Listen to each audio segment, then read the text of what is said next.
Hello. Learning to hate what you used to love. Learning to hate what you used to love. Learning to hate what you used to love. I'm Mike Strollart. I'm the director of Below the Stone, an indie survival crafting roguelike about dwarves. Going down to the deepest depths to mine resources, and if they die, they lose all their stuff below the stone. Instead of seeing the beauty of what I made recently, I've only been seeing the flaws. Um, this is a feeling I'm sure that many of you have felt before in things that you have made, and it's something I'm going through a lot right now. I've spent a lot of nights in tears over the thing I have made because I cannot get the joy back in making it. Um, this comes down to a lot of things. My work in general in the game industry. If none of you quite know yet, the game industry is very corrupt, including on the indie side. Um, you'll see a lot of fake games, you'll see a lot of obvious ploys, but there's a lot of unobvious things in the game industry. Um, a lot of the shows that you see get run, a lot of the content that you see online for indie games is, I'd say, a good 60 to 70% of it is through corruption or through effectively a lesser form of insider trading among indie games.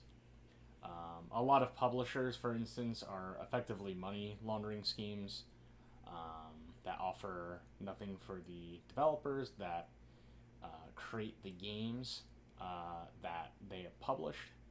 Um, a lot of platforms, unfortunately, do not give the indie developer any chance. When really they have put just as much love into their projects as I have with mine. And it's a struggle because every day you have to wake up to this in your work, and you have to realize that you're working in a corrupt environment. That the people around you are toxic. That um, people who wish to help you are actually there to hurt you um, and bleed you. Um, this also, unfortunately, is something that um, players, uh, through um, ignorance, um, and it is solely ignorance, I feel like a lot of them mean well, um, but there's a large faction within regular gamers and players who want endless content from their games and from their indie developers who make them their games. Um, for instance, you'll see gamers who play Mario Kart. And in Mario Kart, at least the recent renditions of the game, you'll spend $70 for the new Mario Kart, but it offers little to no new gameplay um, from the previous game. Yet they will continue to spend their $70 on that game and enjoy their slop. But the indie developers who price their game at, let's say, $20 will complain that they are not getting enough from their $20 purchase.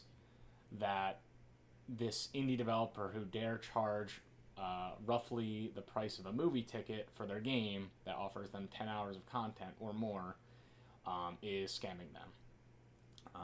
I've seen this not only for our own game, but other games, and it's kind of sickening.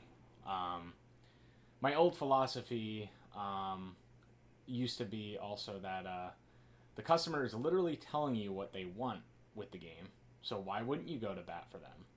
If somebody tells you to jump, as the developer, you ask how high. Um, if they're the ones buying the product, you want to make them happy, right? But eventually, a product needs to come to an end, and players have constantly been telling me that they want infinite content for this game. And they have amazing ideas, they have beautiful things, and I've told myself over and over and over and over again that the energy that they give me, the energy to say, wow, I really like this game, I really wish that you would add this to the game. I have to tell myself that that is them just translating their joy for the game rather than them telling me what to do. Because we can't make everybody happy. We cannot give everybody infinite happiness and infinite content all the time for this game. Endless content for a game eventually means that the game has to, well, you can't retire the game, and eventually you'll be working on a game for less than minimum wage, which I currently am. This all wraps back to Below the Stone 1.0. There's a lot of negative feelings I've been going through as the director of this game. It's been really, really, really hard on me the last few months. Like I said, it's a combination of the corruption of the game industry, watching certain parts of the game industry crumble, like these physical shows that we used to love, but now are pricing people out and sort of preying on people's dreams and making money off of that rather than actually providing genuine service and genuine value to the people making the products that show up to their shows. And seeing that, but also seeing, this endless march that you have to do as a creator to make everybody happy. Of course, there are those that will say I'm in a very privileged position to be a game that had sold nearly 20,000 copies, and that's something I'm very happy about. But at the same time, it's something that my life needs to come to a close at some point. Like I said, Below the Stone 1.0 is coming around the corner. I wanted to send this message out, just a very short video, to let people know my feelings about the game as a whole recently. That, when you're creating something, eventually you may find yourself hating the thing that you made and that you used to love. And that's a very sour experience to go through. And I wanted to put this out here as a sort of signal for anybody else who might be going through that same experience right now that needs to hear that they're not alone. Anyway, Below the Stone is going into 1.0 soon. We're currently doing a 50% off sale on the game. And if you're curious about the game and if you want to try it, please give it a shot, leave a review, and I'd love to hear what you think about the game. Thank you.